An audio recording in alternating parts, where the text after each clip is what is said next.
Shalom saudara sekalian, pada kesempatan kali ini kita akan membahas 3 pilar Pentakosta ketiga. Nah, salah satu karakteristik daripada umat Pentakosta adalah mereka menekankan akan tuntunan Tuhan di dalam kehidupan sehari-hari. Kalau bisa dibilang, suara hati umat Pentakosta itu mirip dengan doa Musa di dalam Keluaran 33 ayat yang ke-15. Jika engkau sendiri tidak membimbing kami, janganlah suruh kami berangkat dari sini. Kita sebagai umat Pentakosta juga menyerukan hadirat Tuhan yang terus-menerus menuntun dan membimbing kita. Sebagaimana Musa memerlukan tuntunan Tuhan dalam kesehariannya di Perjanjian Lama, kita juga melihat bagaimana gereja mula-mula dalam Perjanjian Baru melibatkan tuntunan Tuhan di dalam mengikuti kehendak dan rencana Tuhan. Di dalam Kisah Rasul pasal yang ke-15, kita melihat bagaimana gereja mula-mula menghadapi masalah ketika bangsa yang bukan Yahudi bertobat, menerima karunia keselamatan, menerima karunia Roh Kudus. Masalah timbul ketika beberapa orang Yahudi yang telah menjadi percaya berkata, orang-orang yang bukan Yahudi ini harus disunat, diwajibkan untuk mengikuti seluruh hukum Taurat. Bagaimana gereja mula-mula pada waktu itu mengikuti tuntunan Tuhan dalam permasalahan yang penting ini? Mereka mengikuti tuntunan Tuhan lewat 3 pilar, yaitu pilar Roh Kudus, pilar komunitas, pilar firman Tuhan. Lewat ketiga pilar ini, gereja mula-mula akhirnya dapat menerima bahwa bangsa yang bukan Yahudi telah menerima keselamatan dan juga karunia Roh Kudus. Mereka tidak lagi perlu disunat dan tidak perlu melakukan seluruh hukum Taurat. Bagaimana dengan gereja Tuhan pada zaman now mengikuti tuntunan Tuhan tentang Pentakosta ketiga? Kita pun mengikuti tuntunan Pentakosta ketiga menggunakan ketiga pilar ini. 3 pilar inilah yang menjadi acuan penafsiran orang Pentakosta. Mari kita simak bersama. Yang pertama, pilar Roh Kudus. Kita melihat bagaimana kuasa Roh Kudus di Pentakosta yang pertama itu luar biasa. Dalam Kisah Rasul pasal yang kedua, Petrus berkhotbah, 3.000 orang diselamatkan. Bahkan dalam waktu 100 tahun pertama, 70% dari dunia yang dikenal pada saat itu menjadi Kristen. Tetapi amanat agung belum tuntas. Roh Kudus terus berlanjut di Pentakosta yang kedua di Azusa Street, yang menghasilkan kira-kira 700 juta jiwa. Namun amanat agung juga belum selesai. Karena itulah karya Roh Kudus berlanjut dengan Pentakosta ketiga sekarang di Indonesia. Pentakosta ketiga inilah yang akan menuntaskan amanat agung dan membawa penuaian jiwa yang terbesar dan terakhir sebelum Yesus datang kembali. Haleluya. Yang kedua, pilar komunitas orang percaya. Kita lihat bahwa tuntunan Pentakosta ketiga tidak diklaim seorang diri saja, melainkan telah didoakan, dikonfirmasi, disaksikan oleh kaum Pentakosta secara global yang diwakili oleh Empower 21. Kalau saudara ingat, di Empower 21, gembala sidang dan pembina kita menggaungkan visi Pentakosta ketiga di hadapan bangsa-bangsa. Mereka mengaminkan, menerima, mengkonfirmasi, membawa api Pentakosta ketiga kembali ke negara mereka. Pilar yang ketiga, pilar firman Tuhan. Tuntunan Pentakosta ketiga itu diawali ketika gembala sidang dan pembina kita mendapatkan firman Tuhan pada tahun 2009. Aku datang segera dari Wahyu 3:11 dan dari Yoel 2:28. Kemudian daripada itu akan terjadi bahwa aku akan mencurahkan rohku ke atas semua umat manusia. Lama Tuhan tidak berbicara apa maksud dari kedua ayat ini. Tetapi 4 tahun berikutnya, pada tahun 2013, Tuhan berbicara. Yang aku maksudkan dengan pencurahan Roh Kudus itu adalah Pentakosta ketiga. Nah, melalui firman Tuhan ini, kita menangkap pesan profetik bahwa akan ada pencurahan Roh Kudus besar-besaran ke atas seluruh umat manusia sebelum kedatangan Yesus kali yang kedua. Jadi bisa kita simpulkan, Pentakosta ketiga itu yang pertama, telah mengikuti tuntunan daripada Roh Kudus, telah dikonfirmasi oleh komunitas Pentakosta secara global dan didasari oleh firman Tuhan, khususnya Yoel 2 ayat 28-32. Saya berdoa agar saudara diberi pengurapan daripada Roh Kudus untuk bisa mengikuti tuntunan Tuhan di hari-hari terakhir ini. Mari kita semua menjadi messengers of the third Pentecost. Haleluya, Tuhan Yesus memberkati.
Shalom jemaat Tuhan yang terkasih di dalam nama Tuhan Yesus Kristus. Sungguh hari ini adalah hari-hari yang luar biasa, amin. Namun saya yakin dan percaya kita umat-umat kepunyaan Tuhan adalah umat-umat yang selalu aman dalam lindungan Tuhan. Saya tidak tahu bagaimana kondisi keadaan Bapak Ibu saat ini, namun pada hari ini, pada saat ini, mari sama-sama kita mau membawa pujian dan penyembahan kita yang terbaik hanya bagi Tuhan. Mari kita bawa sukacita kita dan setiap hati kita untuk menyembah Raja segala Raja. Mari sebelum kita beribadah, sama-sama kita satu di dalam doa. Segala pujian Tuhan hanya bagi Raja. Engkau adalah Allah yang mulia, Allah yang kuasa, Allah yang segalanya bagi kami Tuhan. Sungguh kami yakin dan percaya bahwa dalam pujian kami dan penyembahan kami, Engkau turut bekerja menyatakan kebaikan bagi setiap kami. Terima kasih Tuhan Yesus yang baik, terima kasih. Di dalam nama Tuhan Yesus kami sudah berdoa. Haleluya.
Yang kau limpahkan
ya Tuhan, yang Kau limpahkan bagiku lebih dari yang ku perlu. Kau sediakan bagiku. Ku sembah Kau Tuhan sepanjang umur hidupku, sepanjang umur hidupku.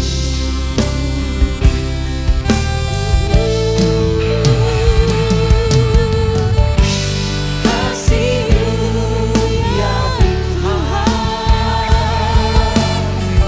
yang Kau limpahkan bagiku lebih dari yang ku perlu. Kau sediakan bagiku. Ku sembah Kau Tuhan sepanjang umur hidupku, sepanjang umur hidupku. Ku sembah Kau Tuhan sepanjang umur hidupku, sepanjang umurku, sepanjang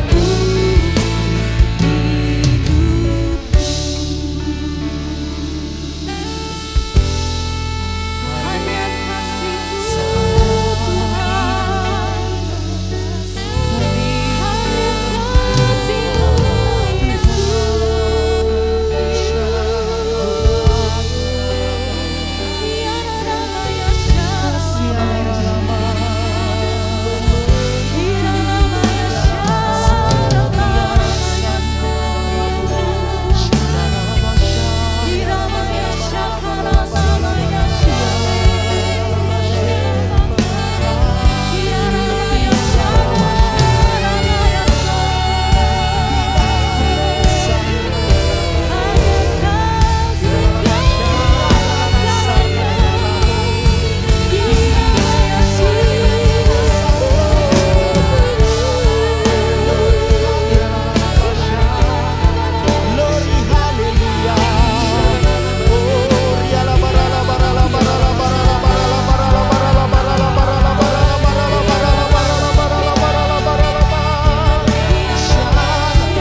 Kaulah kekuatanku, sumber kehidupanku. Ku angkat tangan menyembah Yesus, Yesus. Kaulah kekuatanku, amin, sumber kehidupanku. Kami angkat tangan,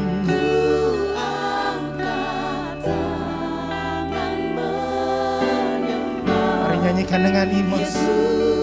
Ini pengakuan setiap kita. Kaulah kekuatanku, sumber kehidupanku.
streaming, kita sepakat memperkatakan Mazmur 91 dan 2 Tawarik 7 ayat 13 dan 14. Orang yang duduk dalam lindungan yang maha tinggi dan bermalam dalam naungan yang maha kuasa akan berkata kepada Tuhan, tempat perlindunganku dan kubu pertahananku, Allahku yang kupercayai. Sungguh dialah yang akan melepaskan engkau dari jerat penangkap burung, dari penyakit sampar yang busuk. Dengan kepaknya ia akan menudungi engkau. Di bawah sayapnya engkau akan berlindung. Kesetiaannya ialah perisai dan pagar tembok. Engkau tak usah takut terhadap kedahsyatan malam, terhadap panah yang terbang di waktu siang, terhadap penyakit sampar yang berjalan di dalam gelap, terhadap penyakit menular yang mengamuk di waktu petang. Walau 1.000 orang rebah di sisimu dan 10.000 di sebelah kananmu, tetapi itu tidak akan menimpamu. Engkau hanya menontonnya dengan matamu sendiri dan melihat pembalasan terhadap orang-orang fasik. Sebab Tuhan ialah tempat perlindunganmu, yang maha tinggi telah kau buat tempat perteduhanmu. Malapetaka tidak akan menimpa kamu, dan tulah tidak akan mendekat kepada kemahmu. Sebab malaikat-malaikatnya akan diperintahkannya kepadamu untuk menjaga engkau di segala jalanmu. Mereka akan menatang engkau di atas tangannya, supaya kakimu jangan terantuk kepada batu. Singa dan ular tedung akan kau langkahi. Engkau akan menginjak anak singa dan ular naga. Sungguh hatinya melekat kepadaku, maka aku akan meluputkannya. Aku akan membentenginya sebab ia mengenal namaku. Bila ia berseru kepadaku, aku akan menjawab. Aku akan menyertai dia dalam kesesakan. Aku akan meluputkannya dan memuliakannya. Dengan panjang umur akan kukenyangkan dia dan akan kuperlihatkan kepadanya keselamatan daripadaku. 2 Tawarik 7 ayat 13-14.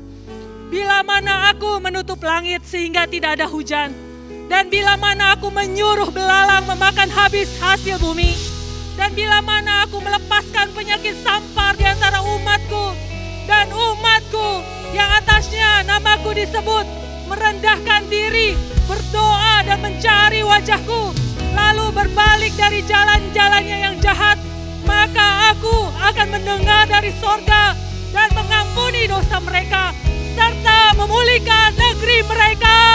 Ibadah ini kami serahkan dari awal sampai akhir di dalam nama Bapa, Anak dan Roh Kudus, di dalam satu nama Tuhan Yesus Kristus. Haleluya. Haleluya. Sebab Engkau Allah, sumber kemenangan kami. Kami puji-puji Engkau Allah kami yang dahsyat, Allah yang membuat kami beria-ria. Di dalam nama Tuhan Yesus kami tinggikan Engkau selama-lamanya. Yang siap memuji Tuhan sama-sama katakan amin. Sorakan Shalom umat Tuhan yang dikasihi oleh Tuhan Yesus. Ada sukacita, amin. Sebab Tuhan Yesus Allah sumber kekuatan kita. Mari tepuk tangan sama-sama yang meriah buat Yesus Kristus Tuhan Allah kita. Haleluya.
Sebab itu takkan goyah iman kami. Takkan pernah goyah keyakinan.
otentik pengakuan kita kepada Yesus Kristus, Allah sumber kekuatan kita.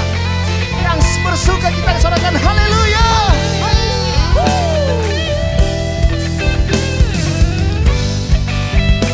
Terima kasih Tuhan.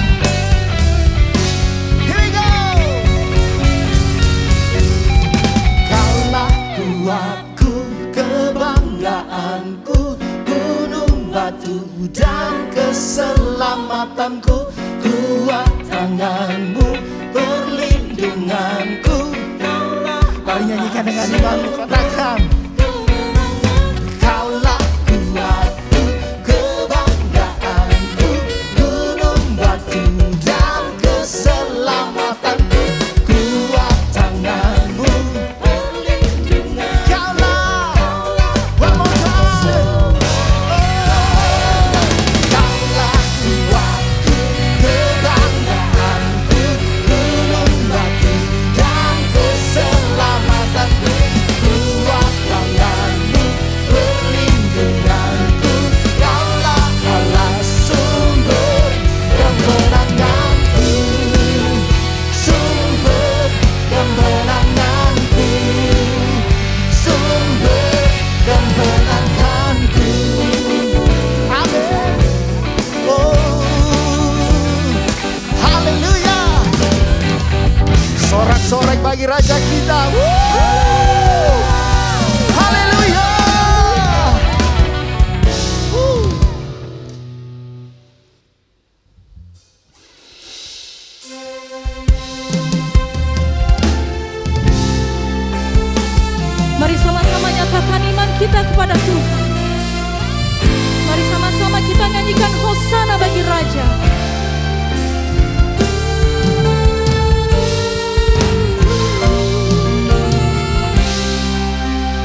Shalom Bapak Ibu yang dikasihi Tuhan. Bagaimana kabar Bapak Ibu pada hari ini?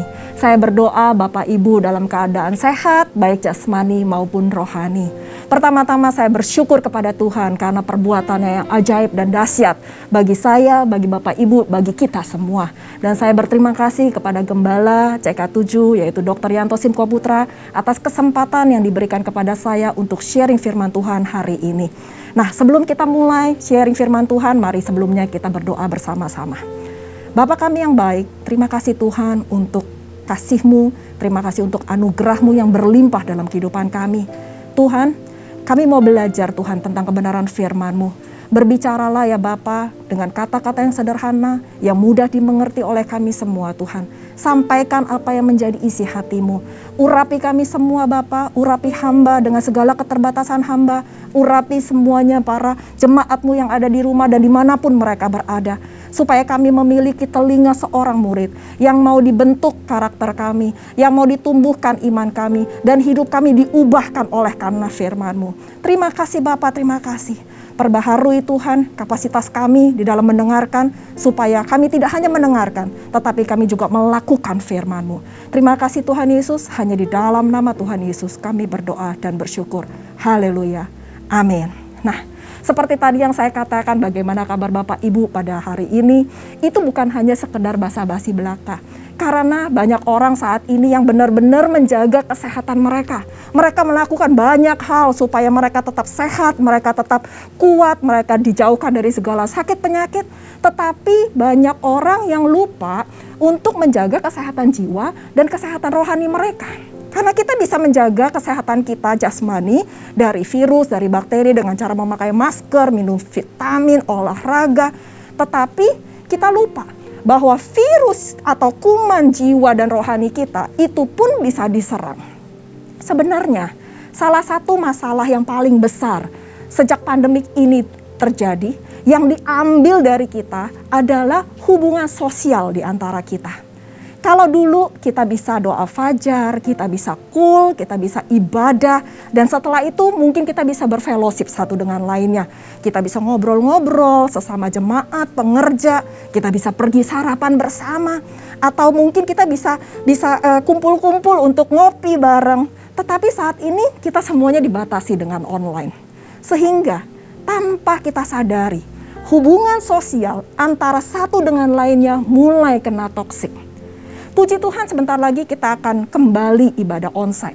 Sejak 1 tahun 7 bulan yang lalu kita ibadah selalu online. Tetapi Tuhan baik. Tuhan mengizinkan kita. Dan Tuhan mau kita juga mempersiapkan diri supaya kita bisa kembali ibadah onsite. Sebenarnya Tuhan menciptakan kita, Bapak, Ibu, dan saya, itu sebagai domba.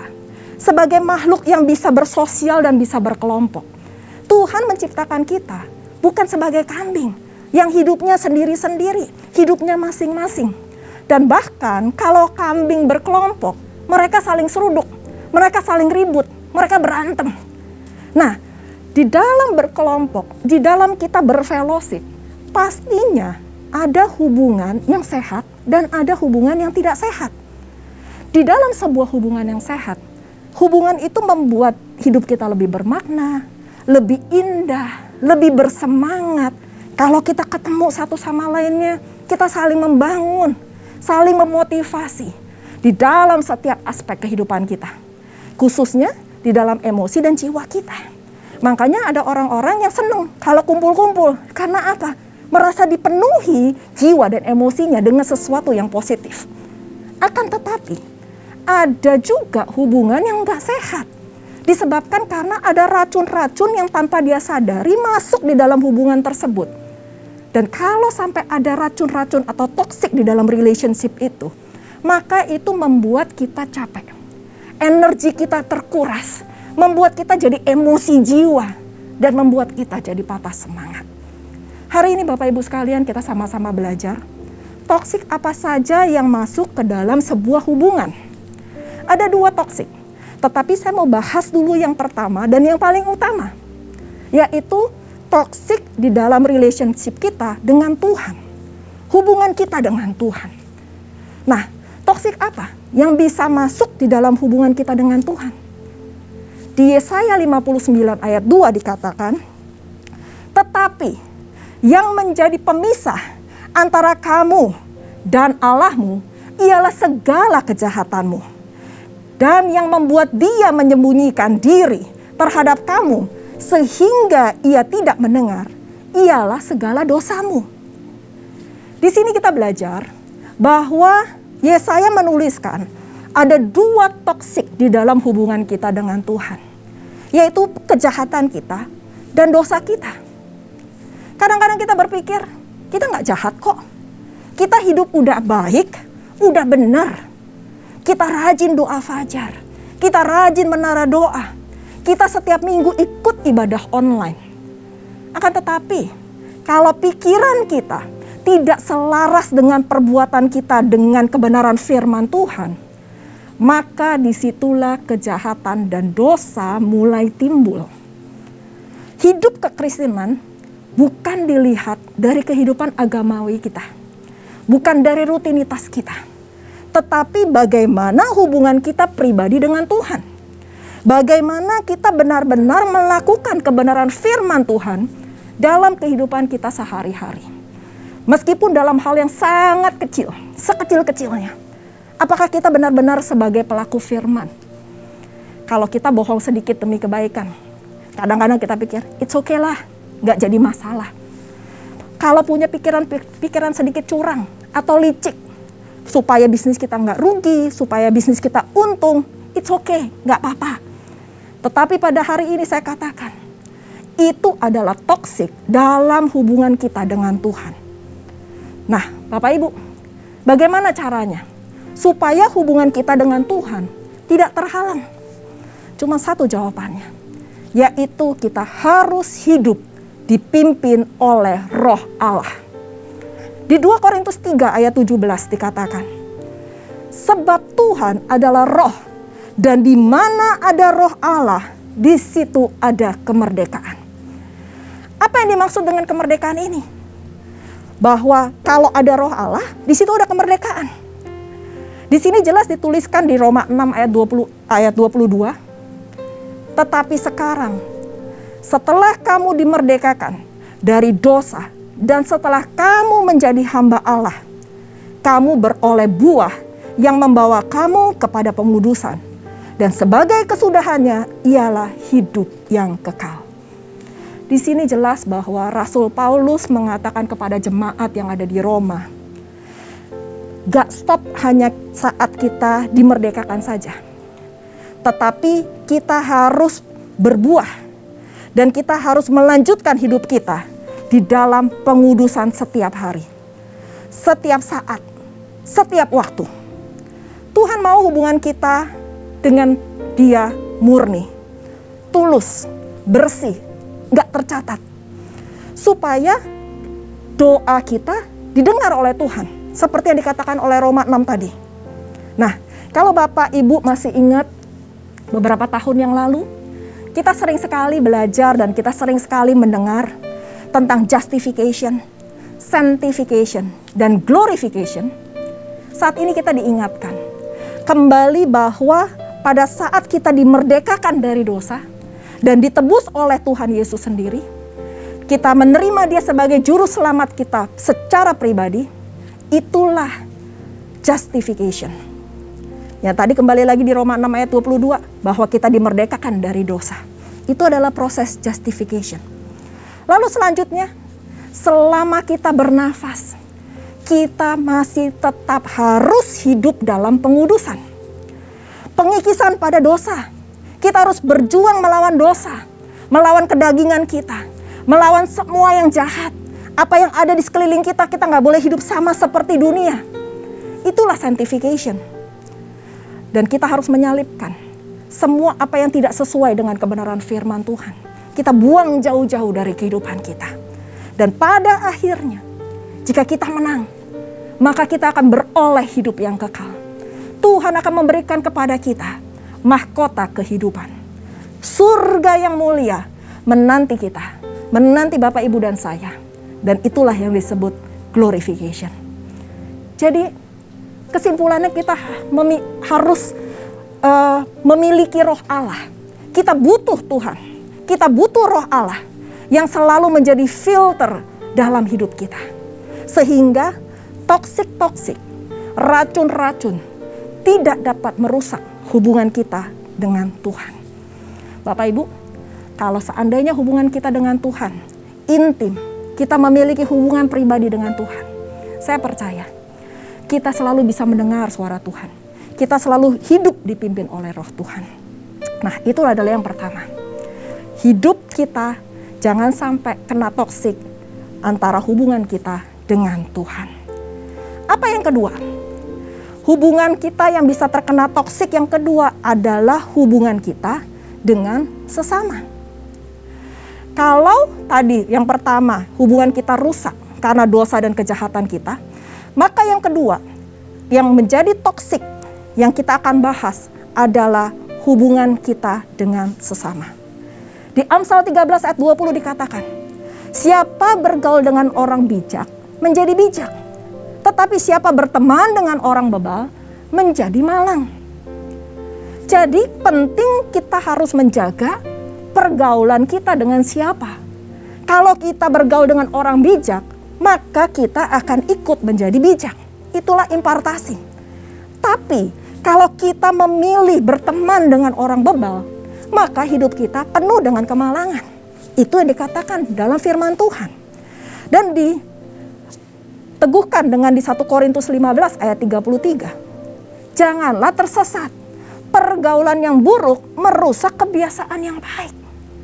Nah, apa yang menjadi toksik dalam hubungan kita dengan sesama yang related dengan Amsal 13 dan 1 Korintus 15 tadi?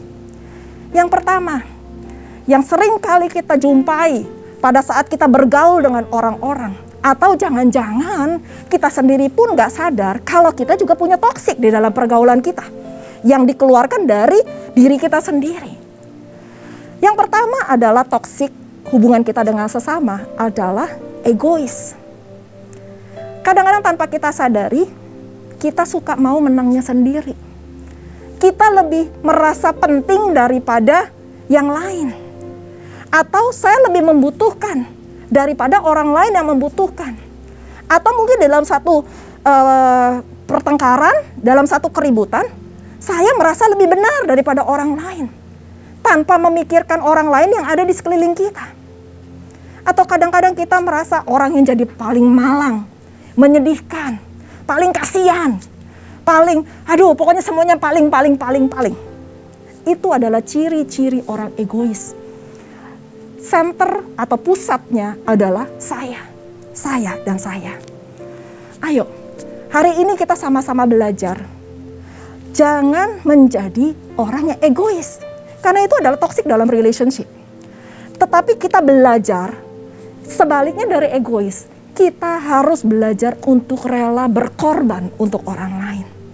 Berkorban untuk pasangan kita, berkorban untuk anak-anak kita, berkorban untuk keluarga kita atau sahabat kita. Nah, itu adalah toksik yang pertama. Apa toksik yang kedua? Toksik yang kedua adalah kalau kita memiliki dendam di dalam hidup kita. Bapak Ibu, dendam itu gak terjadi dalam satu malam. Di mana kita mulai buka celah untuk kesel, untuk marah, lalu kita biarkan saja. Gak kita beresin, itu akan lanjut. Lanjutnya ke sakit hati. Kalau itu juga kita gak beresin, itu akan lanjut lagi menjadi dendam. Jadi dendam itu gak terjadi cuma satu malam. Tetapi itu adalah kemarahan yang berlarut-larut yang tidak kita bereskan. Nah, di dalam toksik yang kedua ini sering terjadi di antara hubungan kita antara suami istri. Mungkin dimulai keributan dalam hal yang sepele. Tapi kalau itu nggak diberesin, akan menjadi sakit hati, menjadi dendam, maka kita perlu melepaskan pengampunan. Dan kita juga harus minta pengampunan jika kita bersalah, baik dalam perkataan maupun dalam perbuatan. Jadi, kalau ada toksik dendam, marilah kita lepaskan pengampunan dan kita minta pengampunan. Apa toksik yang ketiga? Toksik yang ketiga yang saya catat adalah iri hati. Kadang-kadang kita nggak sadar loh, kita suka iri pada keberhasilan orang. Dan kita juga capek kalau kita punya teman yang suka iri, membuat energi kita terkuras. Iri itu bisa nggak cuma iri kepada sesuatu materi, tapi juga iri terhadap keberhasilan dan kesuksesan orang lain. Di sini kita harus belajar untuk bersyukur dengan apa yang ada pada hidup kita. Karena porsi berkat yang Tuhan sediakan kepada kita, tiap orang itu pasti masing-masing kapasitasnya berbeda-beda. Jadi pada saat kita mulai rasa, kok dia bisa ya? Kok saya enggak ya? Kok dia begini? Saya begitu ya? Belajarlah untuk bersyukur. Karena di dalam bersyukur, itu ada sesuatu yang luar biasa. Ada damai sejahtera, sukacita yang berlimpah dalam kehidupan kita. Dan yang terakhir, toksik keempat. Apa toksik keempat yang sering terjadi dalam sebuah relationship? Relationship kita dengan sesama. Yaitu sombong. Di dalam hidup ini, kadang-kadang kita pikir kita bangga. Akan tetapi kalau bangga kebablasan, itu menjadi sombong. Beda tipis antara bangga dan sombong. Kesombongan adalah awal dari kejatuhan. Kadang-kadang kita suka nggak sadar kalau kita sombong. Kita anggap itu sesuatu yang wajar kalau kita bangga. Mungkin kita bangga akan keberhasilan kita. Kita bangga akan prestasi anak-anak kita. Tetapi kalau itu nggak dijaga, itu akan bisa berlanjut kepada sombong.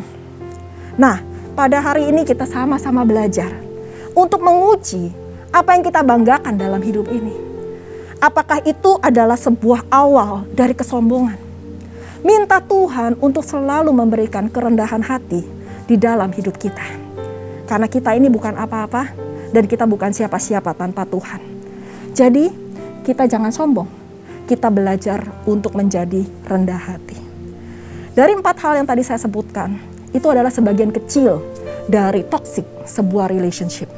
Dan pastinya masih banyak hal-hal yang lain. Seperti kita suka bullying orang atau orang lain bullying kita. Memanipulasi, mau menang sendiri dan sebagainya. Tapi kita nggak bisa bahas itu semuanya satu persatu. Tapi sekarang yang kita mau bahas adalah bagaimana caranya supaya kita tidak terkena toksik dalam sebuah hubungan. Baik itu hubungan kita dengan Tuhan maupun hubungan kita dengan sesama. Yang pertama bagaimana caranya supaya kita tidak terkena toksik dalam sebuah hubungan, yaitu memiliki kasih dari Kristus dan menabur kasih untuk sesama. Di 1 Korintus 13 jelas dikatakan di ayat 1 dan 2 bahwa tertulis, sekalipun aku dapat berkata-kata dengan semua bahasa manusia dan bahasa malaikat, tetapi jika aku tidak mempunyai kasih, aku sama dengan gong yang berkumandang dan canang yang gemerincing. Sekalipun aku mempunyai karunia bernubuat dan mengetahui segala rahasia dan memiliki seluruh pengetahuan, dan sekalipun aku memiliki iman yang sempurna untuk memindahkan gunung, tetapi jika aku tidak mempunyai kasih, aku sama sekali tidak berguna. Di ayat ini jelas dikatakan bahwa kasih itu memegang peranan yang sangat penting. Karena di dalam kasih Kristus kita dimampukan untuk berkorban, untuk mengampuni, merendahkan hati. Dan di dalam kasih itu menutupi banyak pelanggaran dan kesalahan. Percuma kalau kita pintar. Tadi dikatakan kita bisa berkata-kata dengan semua bahasa manusia dan bahkan bahasa malaikat. Wow, itu pintar banget berarti kan? Dan percuma kalau kita sudah melayani Tuhan. Mungkin kita melayani dari pagi, siang, malam, dari Senin sampai hari Minggu, luar biasa. Tetapi kalau hidup kita tidak memiliki kasih Kristus dan kasih terhadap sesama, maka semuanya akan sia-sia. Kita sama seperti gong yang berkumandang dan canang yang gemerincing. Berarti semuanya akan kosong. Tuhan gak mau kita hidup kalau itu tidak dipenuhi dengan kasih Kristus. Tuhan mau kita hidup di dalam kasih. Loving God, loving people. Sama seperti dari moto CK7. Mengasihi Tuhan dengan segenap hati dan mengasihi sesama kita. Kasih itu sabar Bapak Ibu. Kasih itu murah hati. dia tidak cemburu, dia tidak memegahkan diri dan tidak sombong. Dan masih banyak hal lain di 1 Korintus 13. Ayo, mulai saat ini, mari kita menjadi pelaku-pelaku kasih Kristus yang sesungguhnya. Kita jangan hanya sebagai pengikut Kristus, tetapi kita sebagai pelaku dari kasih Kristus yang terpancar dari kehidupan kita. Yang kedua, kalau tadi yang pertama, milikilah kasih dan menabur kasih untuk sesama dan untuk Tuhan. Apa poin yang kedua? Supaya hidup kita tidak terkena toksik. Yang kedua adalah melihat kelebihan seseorang lebih dari melihat kekurangannya. Di Matius 7 ayat 3 dikatakan, mengapakah engkau melihat selumbar di mata saudaramu, sedangkan balok di dalam matamu tidak engkau ketahui. Di sini dikatakan dengan jelas bahwa seringkali kegagalan dalam satu hubungan terjadi dikarenakan kita fokus kepada kekurangannya, kepada kesalahan, kepada kelemahan dari orang lain. Sedangkan kita sendiri tidak suka introspeksi diri. Saya dan suami sering konseling, di mana kalau sebelum suami saya memberkati sebuah pernikahan, kita konseling pranikah. Nah, apa yang biasanya suami saya lakukan adalah dia tanya kepada semua pasangan, yang laki dan yang perempuan, apa kelebihan dan apa kekurangan dari masing-masing pasangan. Lalu, kalau sebelum menikah nih, mereka biasanya kalau menuliskan kelebihan itu luar biasa banyaknya. Dia baik, dia sabar, dia cantik atau dia ganteng. Pokoknya semua kelebihan itu banyak sekali poin-poinnya. Tetapi pada saat kalau mereka masih pacaran, ditanya, apa kekurangannya? Biasanya masih sedikit. Mungkin 1 atau 2 aja. Atau bahkan kadang-kadang dia bilang, oh dia gak ada kekurangan Pak, dia sempurna. Wow, luar biasa. Tetapi pada saat kami konseling, mungkin ada pasangan yang datang minta konseling kepada kami setelah pernikahan 5 atau 10 tahun. Lalu suami saya menanyakan hal yang sama. Ayo kamu masing-masing tulis, dikasih kertas.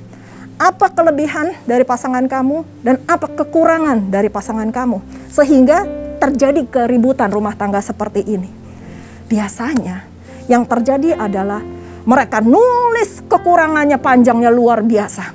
Sedangkan kelebihannya mungkin 1, mungkin gak ada. Itulah hidup. Karena pada saat kita suka, kita cuma fokus kepada kelebihannya. Tetapi pada saat mungkin dengan berjalannya waktu, kita lebih fokus kepada kekurangannya, kelemahannya, kesalahannya. Sehingga kelebihannya itu kita gak lihat lagi. Bapak Ibu sekalian, gak ada manusia yang sempurna. Baik dia orang yang terbaik sekalipun, baik dia hamba Tuhan yang luar biasa, saya pun masih banyak kekurangannya. Saya pun masih banyak kelemahannya. Sehebat apapun kita pasti gak luput dari kesalahan. Satu hal yang perlu kita garis bawahi, jangan sampai 1000 kebaikan dilupakan oleh 1 kesalahan. Akan tetapi, biarlah 1000 kesalahan dihapus karena 1 kebaikan. Begitu kalau pada saat kita mempunyai prinsip seperti ini, maka saya percaya hubungan kita dengan suami, dengan istri, dengan anak, dengan sahabat, itu akan menjadi lebih harmonis.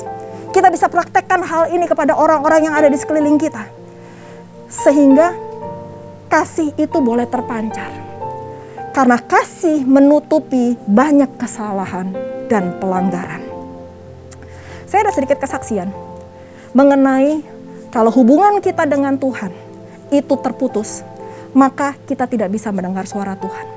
Atau kalau kita mempunyai hubungan yang tidak kita bereskan dengan sesama, dengan suami atau dengan istri, maka hubungan kita pun dengan Tuhan itu akan menjadi terputus. Itu adalah sebuah toksik Bapak Ibu sekalian. Dan salah satu di antara 4 hal yang tadi saya sebutkan, itu pernah saya alami. Jadi beberapa tahun yang lalu, di mana saya dan suami sedang makan pagi, lalu suami saya menerima telepon dari seseorang yang tidak kami kenal, tetapi cukup mengintimidasi kami. Dan pada saat itu suami saya ngomong agak tegas kepada orang tersebut. sebenarnya nggak ada salahnya dengan apa yang suami saya katakan kepada orang tersebut. Tetapi saya merasa, kok ya kamu nggak usah ngomong seperti itu. Kayaknya nggak pantas lah ngomong seperti itu. Bukan kata-kata kasar, enggak. Itu kata-kata normal, tetapi suami saya tegas. Pendek cerita, setelah sarapan itu, setelah telepon itu, saya merasa agak sedikit marah dengan suami saya. Dan saya nggak terima kenapa dia sebagai hamba Tuhan berkata-kata seperti itu. Nah, pada hari itu saya ada jadwal untuk pergi ke Surabaya karena urusan pekerjaan, sehingga saya membawa amarah itu pergi. Nah, yang biasa kami lakukan sebenarnya kalau lagi baik-baik saja, sebelum saya take off, saya suka selalu bilang, Roy, saya boarding, I love you, I miss you. Tapi karena waktu itu saya lagi dipenuhi dengan amarah, saya nggak WhatsApp dia. Saya nggak telepon dia kalau saya boarding, saya nggak kasih informasi sama dia kalau saya boarding. Saya berangkat gitu aja. Sampai akhirnya suami saya yang cari saya. Begitu saya landing, suami saya tahu kira-kira jam segini saya landing, suami saya telepon. Dan saya dengan sengaja lama-lamain angkat telepon suami saya. Saya masih penuh dengan kekesalan, saya masih penuh dengan kemarahan. Sampai akhirnya malam, biasanya apa yang kami lakukan kalau kami lagi ada tugas gitu ya, salah satu dari antara kami ada tugas di luar kota, kami biasa suka face call, video call ya, atau kami suka teleponan pakai video lah, supaya kita bisa ngelihat satu wajah dengan yang lain, lalu kita bisa ngobrol dengan anak-anak. Tetapi pada malam hari itu saya sengaja, karena kebetulan di apartemen di mana saya tinggal itu susah signal, saya sengaja taruh handphone saya di posisi yang memang susah signal. Sehingga suami saya berusaha video call saya, tapi fail terus karena jaringannya jelek. Lalu saya dengan gampangnya bilang, nggak ada signal, nggak bisa video call. Padahal biasanya kalau dalam hubungan yang baik-baik saja, saya akan berusaha pegang handphone saya, lalu saya pergi ke cari tempat spot yang dimana signal itu penuh. Mungkin saya harus sampai begini-gini di jendela, pokoknya saya berusaha dengan sekuat tenaga saya untuk cari signal. Tapi karena hati saya waktu itu belum beres, jadi saya bilang, nggak ada signal, udah besok aja. Terjadi 1 hari, 2 hari, sampai akhirnya saya pulang lagi ke Jakarta. Pada saat saya pulang lagi ke Jakarta hari Jumat, kami sibuk karena ada KUL, lalu hari Sabtu. Hari Sabtu hati saya memang tidak semarah pada saat itu, tapi belum diberesin. Masih ada toksik di dalam hubungan saya dan suami. Dan pada saat itu saya ingat banget, hari Minggu saya ada jadwal pelayanan. Lalu saya belum dapat sesuatu yang harus saya sampaikan. Apa yang harus saya sampaikan untuk jemaat yang Tuhan percayakan. Pada saat itu hari Sabtu saya udah mulai bingung, saya mulai panik. Saya berdoa sama Tuhan, saya bilang, Tuhan saya nggak salah kan? Yang salah dia loh, saya ini baik-baik aja. Saya cuma nggak seneng dia ngomong seperti itu. Pendek cerita, saya mempersiapkan firman, saya berdoa, saya buka Alkitab, saya gelisah. Sampai jam 3 pagi Bapak Ibu sekalian. Dan Tuhan tidak bicara apa-apa kepada saya. Pada saat jam 3 pagi saya udah putus asa. Saya nggak tahu, karena besok jam 8 saya harus menyampaikan kebenaran firman Tuhan. Saya udah mulai lemes, saya udah mulai give up. Lalu pada saat itu saya berdoa, Tuhan saya nyerah. Saya nggak tahu saya harus berbuat apa. Tuhan ingatkan satu hal, kamu sombong, kamu terlalu egois, kamu sok bener. Lalu saya bilang, saya kan memang benar Tuhan. Apanya yang saya sombong? Apanya saya egois? Tuhan cuma bilang, 1, minta maaf sama suamimu. Dan di situ saya bilang, ya Tuhan, dia yang salah. Ya dia minta maaf sama saya. Tapi Tuhan bilang, enggak.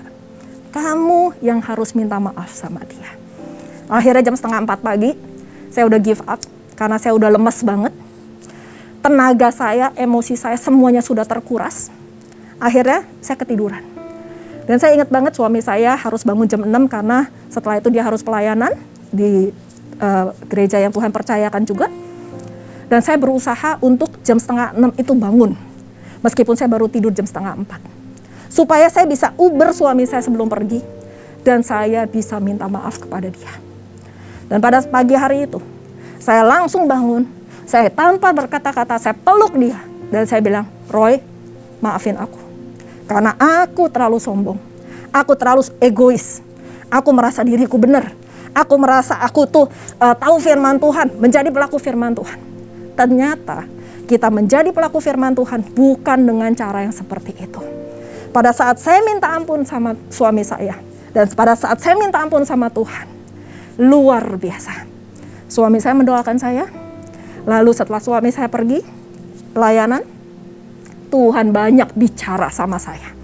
Dalam waktu 1 jam, Tuhan bicara untuk apa yang saya sampaikan pada hari itu, pada hari Minggu itu.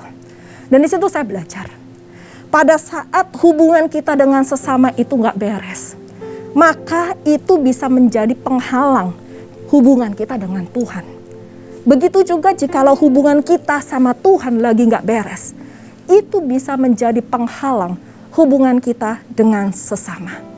Jadi Bapak Ibu sekalian, hari ini kita belajar, jaga hubungan itu.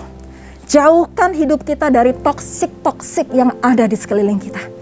Baik itu toksik hubungan kita dengan Tuhan, maupun toksik antara hubungan kita dengan sesama. Dan saya percaya, kalau pada saat kita melepaskan kasih, kita hidup dipenuhi dengan kasih, maka setiap hubungan akan menjadi lebih harmonis. Kasih menutupi banyak kesalahan, kasih menutupi banyak pelanggaran. Sebagai ayat penutup, saya ingin membacakan dari 1 Korintus 13 ayat 13. Saya percaya kita semua pasti hafal atau kita pasti tahu tentang ayat ini. Tetapi apakah kita sadar betul dan kita menghidupi ayat ini? 1 Korintus 13 ayat 13 dikatakan, demikianlah tinggal ketiga hal ini, yaitu iman, pengharapan, dan kasih. Dan yang paling besar di antaranya ialah kasih. To be loved by God is the highest relationship. Hubungan yang paling tinggi di dalam hidup ini jika kita dikasihi oleh Tuhan. Dan juga pada saat kita mengasihi sesama. Hiduplah dengan penuh cinta kasih. Dan saya percaya toksik apapun tidak dapat merusak hubungan kita dengan Tuhan dan dengan sesama. Mari kita berdoa. Bapa kami yang baik, terima kasih Tuhan atas kebenaran firman-Mu. Setiap pesan-pesan yang singkat, yang sederhana ini Tuhan, yang boleh Engkau sendiri sampaikan kepada jemaat-Mu. Kami mau Tuhan, di dalam setiap hubungan kami dengan Engkau, maupun hubungan kami dengan sesama, tidak ada racun-racun, tidak ada penghalang-penghalang, tidak ada yang mengganggu Tuhan hubungan kami dengan Engkau. Jauhkan kami dari segala kejahatan, jauhkan kami dari segala dosa. Nasihati kami Tuhan, tegur kami Tuhan, bimbing kami Tuhan. Kalau hidup kami mulai menyimpang dari kebenaran firman-Mu, kami undang Engkau ya Roh Kudus untuk beracara dalam kehidupan kami masing-masing. Sebagai filter dari hubungan kami dengan Tuhan. Dan Tuhan, kami juga mau mempunyai hubungan yang harmonis. Dari hubungan kami dengan sesama kami, dengan suami kami, dengan istri kami, dengan anak-anak kami Tuhan, bahkan dengan teman-teman kami. Kami gak mau Tuhan ada penghalang. Jikalau selama ini kami terlalu egois, kami mungkin menyimpan dendam, kami mungkin iri, atau kami mungkin terlalu sombong Tuhan. Ampuni Tuhan, kami mau introspeksi diri. Kami gak mau Tuhan, itu menjadi penghalang antara hubungan kami dengan sesama kami. Dan bahkan menjadi penghalang antara hubungan kami dengan Engkau. Pada hari ini Tuhan, tegur setiap hati kami. Lembutkan setiap hati kami Tuhan. Supaya kami menjadi orang-orang yang siap dibentuk. Dan siap dibentuk Tuhan untuk kemuliaan nama-Mu. Terima kasih Tuhan, urapi setiap jemaat-Mu. Dimanapun mereka berada. Biar melalui firman Tuhan ini Tuhan, kami boleh memiliki hubungan yang baik, memiliki hubungan yang harmonis. Dan Tuhan, terlebih lagi Tuhan, kami memiliki hubungan yang paling intim dengan Engkau. Terima kasih Tuhan, materaikan firman ini, materaikan di dalam kehidupan kami. Hamba terbatas, tetapi hamba percaya Roh Kudus-Mu tidak terbatas. Engkau tidak terbatas. Engkau terus berbicara kepada setiap kami, dimanapun kami berada, dan sampai kapanpun Tuhan, berbicaralah. Karena kami siap mendengar, kami siap melakukan firman-Mu. Terima kasih Bapa, terima kasih Yesus. Hanya di dalam nama Tuhan Yesus kami berdoa dan mengucap syukur. Haleluya, amin. Tuhan Yesus memberkati. Ku nyanyi Hosana bagi Rajaku yang duduk di tahta. Aku muliakan dan ku agungkan, Kau layak disembah. Hosana,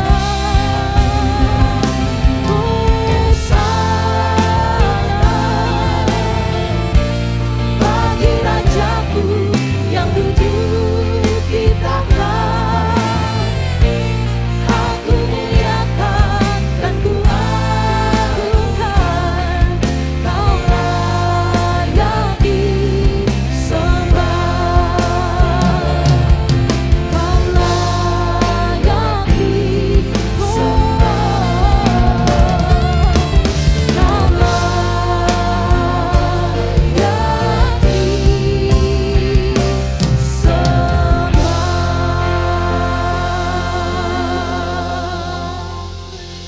Sungguh kami mengucap syukur Tuhan atas firman Tuhan yang telah ditaburkan pada hari ini. Biarlah firman Tuhan yang kami dengar Tuhan pada saat ini boleh menjadi rema dalam kehidupan kami. Terima kasih Tuhan Yesus yang baik. Di dalam nama Tuhan Yesus kami sudah berdoa dan mengucap syukur. Haleluya. Amin. Mari sama-sama kita saksikan news untuk sepekan ke depan.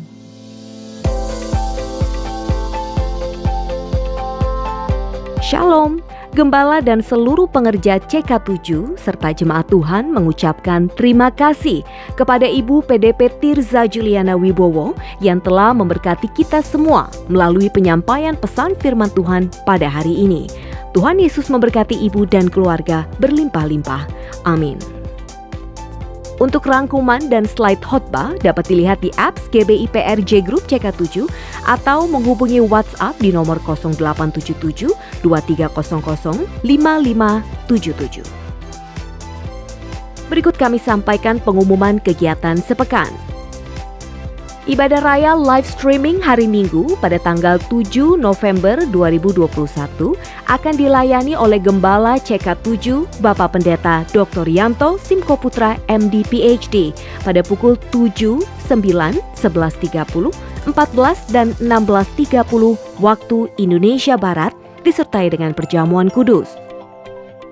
Ibadah tersebut akan disertai dengan ibadah secara online mulai pukul 7 untuk ibadah Mandarin Service, ibadah dewasa muda atau Young Adult, ibadah Youth dan Junior Bahasa Indonesia, ibadah anak Bahasa Inggris dan Bahasa Indonesia, serta ibadah anak berkebutuhan khusus di channel YouTube GBI PRJ CK7. 316 Youth Ministry English Service pada hari Sabtu 6 November 2021 pukul 4 sore akan dilayani oleh Pastor Juan Lesmana dengan tema sepanjang bulan November Cancel. 316 Youth Ministry diperuntukkan bagi anak muda dari usia 12 sampai 24 tahun.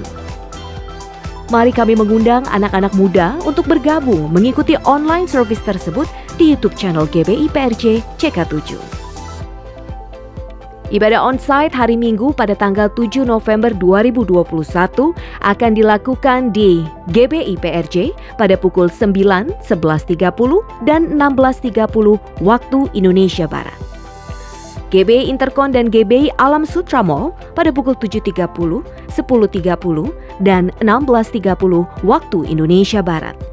Pastikan Bapak Ibu booking e-ticket untuk mengikuti ibadah tersebut mulai hari Senin 1 November 2021 pada pukul 9 waktu Indonesia Barat.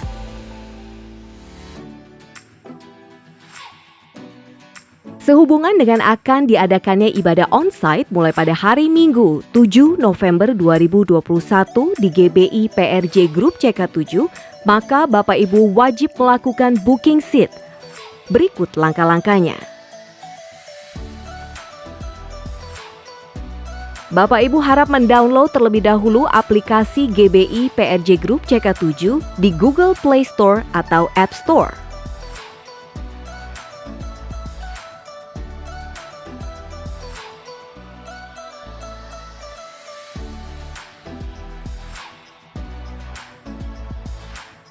Lakukan registrasi dengan mengisi data-data pribadi yang diminta. Setelah selesai mengisi data-data pribadi tersebut dengan benar, maka Bapak Ibu akan menerima 6 angka OTP melalui SMS di mobile phone atau di email Bapak Ibu sekalian. Dan harap masukkan 6 angka OTP tersebut dengan benar agar dapat melanjutkan tahap berikutnya. Kemudian klik 3 garis yang posisinya berada di kiri atas layar mobile phone Bapak Ibu sekalian. Untuk booking seat, Bapak Ibu dapat memilih modul booking on-site schedule.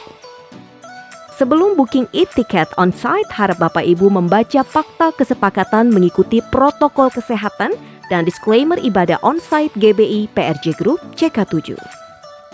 Setelah Bapak Ibu menyetujui isi dari fakta kesepakatan dan disclaimer tersebut, harap memberi centang di kotak tanda sudah membaca dan menyetujui isi fakta dan disclaimer serta dilanjutkan step berikutnya. Bapak Ibu harap mengisi cabang dan jam ibadah on-site yang dipilih. Kemudian klik submit. Lalu Bapak Ibu akan mendapatkan nomor e-ticket untuk ibadah on-site sesuai yang Bapak Ibu pilih jika seat masih tersedia.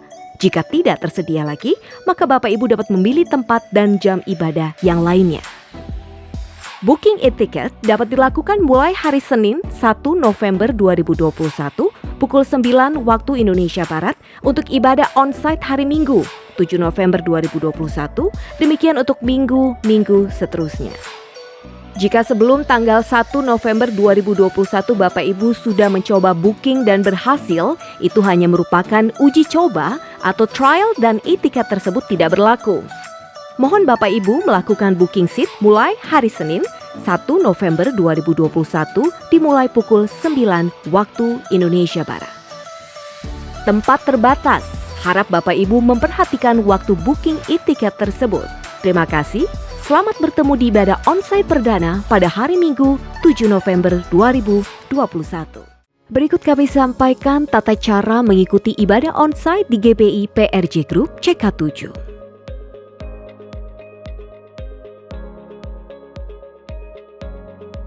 Pastikan di mobile phone Bapak Ibu sudah memiliki aplikasi Peduli Lindungi dan sudah terdaftar di aplikasi tersebut.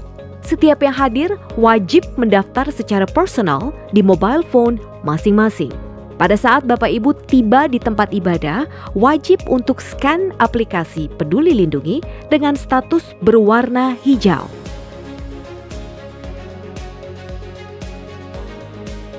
Kemudian Bapak Ibu memperlihatkan e-ticket, tanda bahwa Bapak Ibu sudah terdaftar di ibadah tersebut kepada pengerja gereja yang bertugas. Harap Bapak Ibu hadir di tempat dan jam ibadah sesuai dengan yang Bapak Ibu booking. Untuk saat ini sesuai ketentuan, maka yang diperkenankan mengikuti ibadah on-site berusia 18 sampai dengan 60 tahun. Bapak Ibu wajib menggunakan masker medis dengan suhu tubuh maksimal 37,3 derajat Celcius. Sebelum memasuki ruang ibadah, Bapak Ibu diminta untuk memakai hand sanitizer serta menginjak alas kaki khusus yang menggunakan disinfektan. Kemudian Bapak Ibu harus mengikuti security check demi untuk keamanan dan kenyamanan dalam mengikuti ibadah. Setelah itu Bapak Ibu harap scan e-ticket sampai keluar tanda e-ticket Bapak Ibu berhasil di check-in.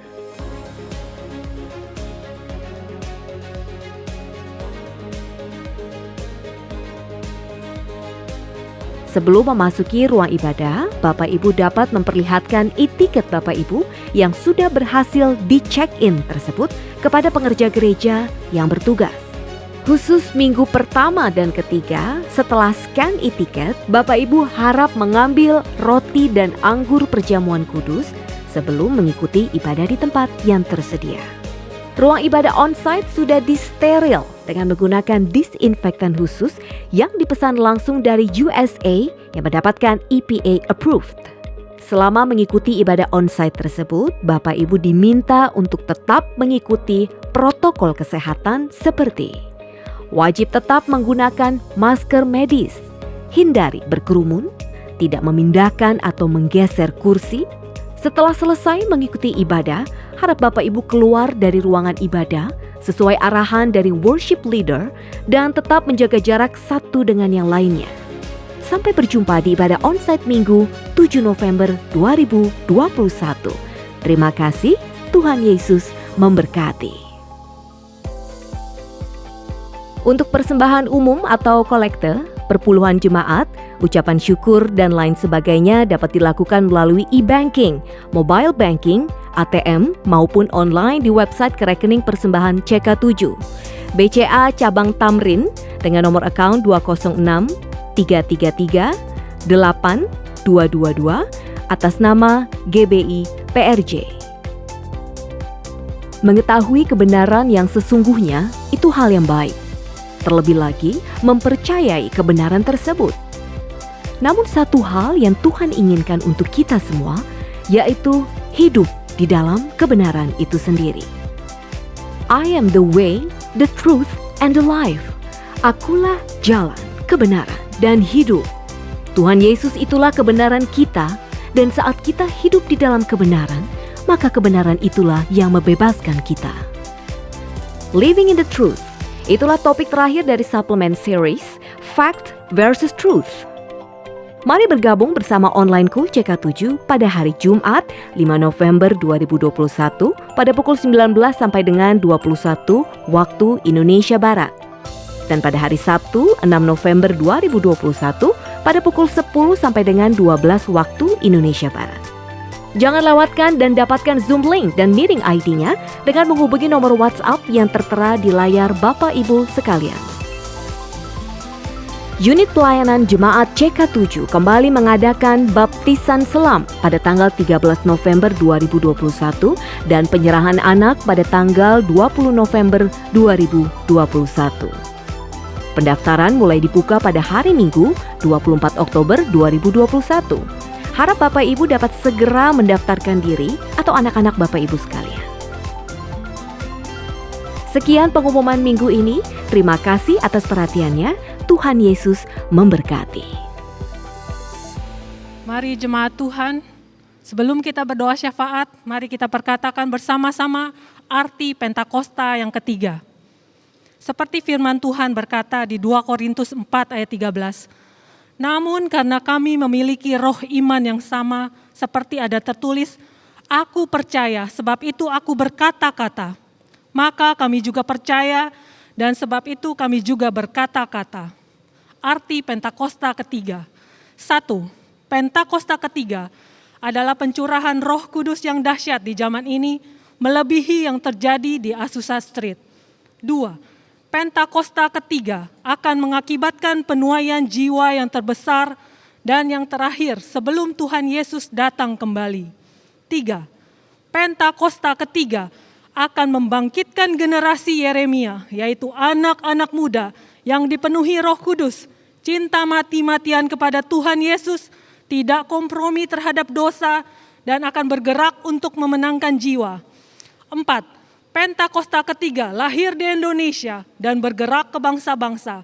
Gerakan ini dari timur ke barat dan akan kembali ke Yerusalem. 5. Pentakosta ketiga akan memberikan kuasa untuk menyelesaikan amanat agung dan setelah itu Tuhan Yesus datang kembali. Mari jemaat Tuhan kita berdoa syafaat. Bapa, dikuduskanlah namamu, datanglah kerajaanmu atas Indonesia. Bapa, ampunilah kami, ampunilah bangsa kami Indonesia ya Tuhan. Kiranya Engkau memulihkan negeri kami dari segala penyakit sampar, virus corona dan varian-varian barunya. Dan setiap orang yang berseru kepada Tuhan akan diselamatkan. Curahkanlah ya Tuhan lawatan-Mu kepada setiap kami, sehingga kami mengalami kasih mula-mula setiap hari. Terima kasih Tuhan Yesus. Kami juga berdoa untuk Bapak Presiden kami dan Wakil Presiden, Bapak Jokowi dan Pak Maruf Amin, diberi hikmat untuk mengambil setiap keputusan atas bangsa Indonesia sesuai dengan kehendak-Mu ya Tuhan. Kami juga berdoa untuk tim medis yang bertugas menangani wabah COVID-19. Kiranya perlindungan darah anak domba Allah yang kudus menutup bungkus mereka dan keluarga. Tuhan memberikan kesehatan yang prima. Kami juga berdoa untuk hamba-Mu yang telah menyampaikan kebenaran firman Tuhan dalam ibadah hari ini.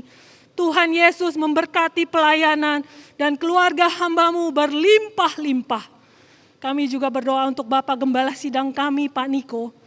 Kiranya Tuhan memberkati kesehatan keluarganya dan penggembalaan hamba-Mu sehingga terus dipakai sebagai the messenger of the third Pentecost untuk menyelesaikan amanat agung Tuhan Yesus Kristus.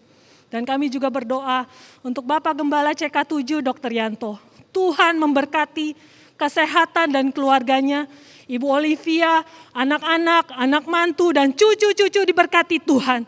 Tuhan yang menjadi perisai dan penolong atas hamba-Mu dan keluarga.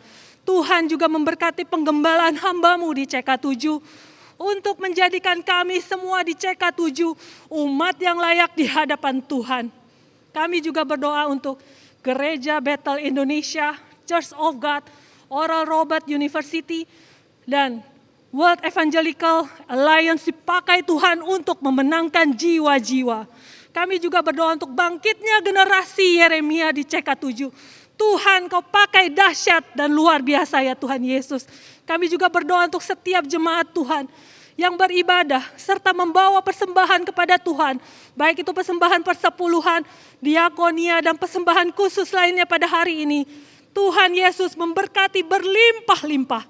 Dan kami juga berdoa bagi semua jemaat Tuhan yang memiliki kerinduan untuk membawa persembahan pada hari ini. Tuhan membukakan pintu berkat sehingga kami semua menjadi pelaku-pelaku firman Tuhan. Hari ini kami berdoa bagi jemaat yang sedang sakit. Oleh bilur-bilur darah Tuhan Yesus sembuh dan pulih. Yang berbeban berat Tuhan berikan kelegaan.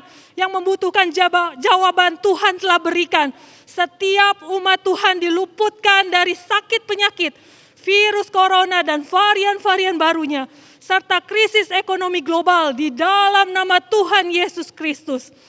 Dan mari kita mengangkat tangan kita untuk menerima berkat Tuhan melalui hambanya Gembala CK7. Terimalah berkat yang berlimpah-limpah dari Allah Bapa, kasih karunia di dalam anaknya yang tunggal, Yesus Kristus, persekutuan yang manis dengan Roh Kudus menyertai kita mulai saat ini, sampai Tuhan Yesus datang kembali untuk kedua kalinya, menjemput kita di awan-awan yang permai, bahkan untuk selama-lamanya.